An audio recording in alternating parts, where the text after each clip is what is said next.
Welcome, explorers, to another enthralling episode of Nomad Echoes, the physics of life, travel, and science. I am your host, and today we aren't just traveling across the coordinates, we are traveling through time. From the laws of motion on the open road to the ancient engineering of silent rocks, join me as we unfold the mysteries of a kingdom lost to the clouds. Let's ride.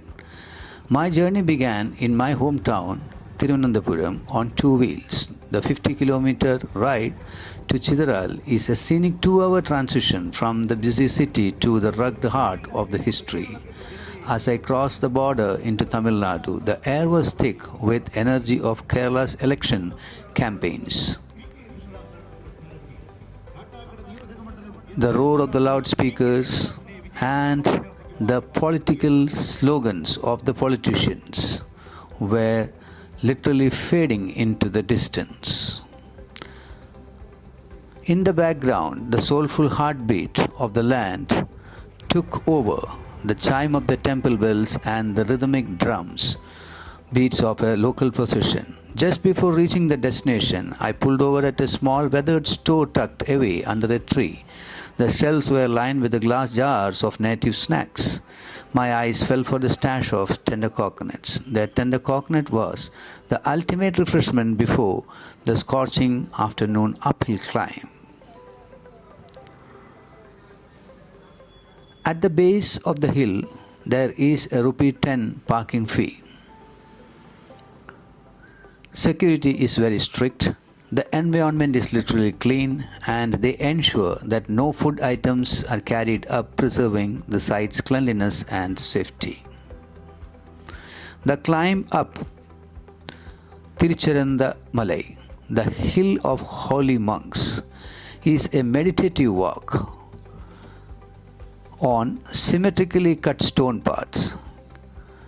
Can you see the rock benches? Don't think it's an ancient one. I eventually found a spot away from the path and took a seat on a massive sun-warmed rock. As I sat there under the endless blue sky, the silence of the hill wrapped around me, it's absolutely beautiful to just exist in this stillness. It truly feels as if the whole world is resting under your feet while you are tucked away in a sanctuary of stones.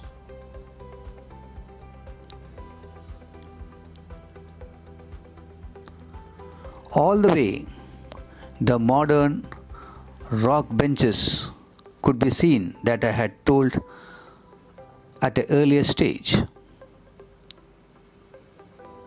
These modern rock benches have been placed. Of course, it's a welcome relief for the tired travelers to sit and catch their breath while looking out at the vast, beautiful landscape. Though the stone benches along the path look modern, they are a godsend when the heat tests your stamina. Every few meters you can pause, sit and watch the world below shrink. To understand Chitharal, you have to understand the world in the 9th century CE. While the rock-cut carvings have reached their zenith and rest of the world was in a golden age of architecture and science. In Indonesia, the massive Borobudur Temple, a stone marvel of Buddhist cosmology, was just been completed. In South India, the imperial Chola dynasty was just beginning to rise to power under the Vinayak Chola. As you reach the top, you can see a massive tree. You are greeted by it. The ancient Jain feels like a living witness to the centuries. It feels like a silent sentinel that has witnessed 1,000 years of history. If it had life and could speak, it could tell volumes of stories about the 9th century monks and kings who once stood exactly where I am standing. These steps will lead you to a very, very narrow, small opening down the steps, and as you descend down, you will reach to the front of the monument. It's literally steep. As you descend, you have to be careful so that you don't slip down. Though the roots go back to the 1st century BC, the carvings peaked in the 9th century CE under the Ai king Vikramaditya Varaguna. You will see a massive area supported by huge rock pillars, currently protected by iron gates. Long back, there must have been some sort of offerings to the gods. The recent offering shows that still there must be some priests who have been conducting these rituals on a regular basis. Originally, this is a Jain site and it transformed into a Bhagavati temple around the 13th century, creating a unique spiritual blend of religion and a beautiful blend of faith.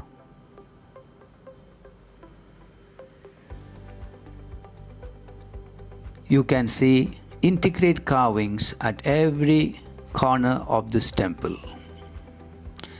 In front of this hall, supported with large pillars, you can see a large ground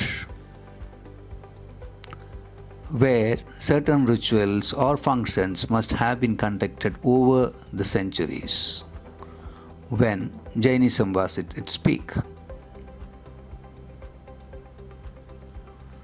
As you descend further and step down and look around the nature in its entirety and vastness, you can see a whole Indian culture telling volumes of stories to you. There is a pond in front of the main temple.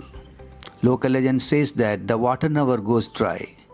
Even if it isn't in a state of perfect hygiene today, its presence amidst the rock is a marvel. You could definitely say that it was once the lifeblood of the hilltop. Nearby, you can spot small caves where the monks must have once retreated for deep penance and deep meditations.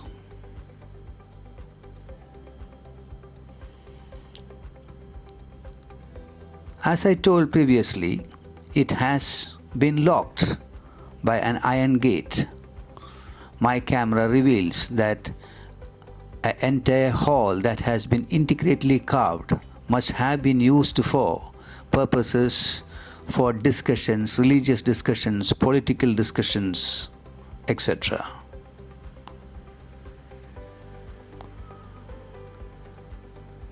As you begin your descent, do not rush. Look for the minute details, the carvings, the natural rocks. Just imagine how profoundly it benefits your soul and heart.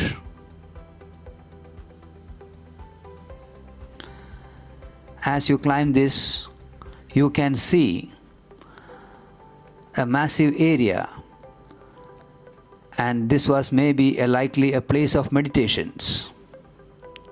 And you can see the statues of Tirthankaras, figures of Tirthankaras, and rock face being carved, and it seems to be alive. The faces, it seems, are of Mahavira, Parsvanatha and Padmavati Devi. As you climb up, look for the small caves tucked into the rock, quiet ancient cubicles where monks once practiced the ultimate mastery of the mind. You can almost feel the stillness they left behind, but if you have the breath for one last climb, climb it. Standing tall against the sky are rock-built stupas, monuments of stones that have watched over this land for centuries. After 4 the atmosphere shifts, the visitors leave, true residents, monkeys and snakes, cobras reclaim this land. Stepping down this hill, I find a deep resonance. The rocks speak to my Indian vibe and rich culture. I am proud to belong to a legacy that built wonders. Chitharal isn't just a destination, it is a memory that lingers.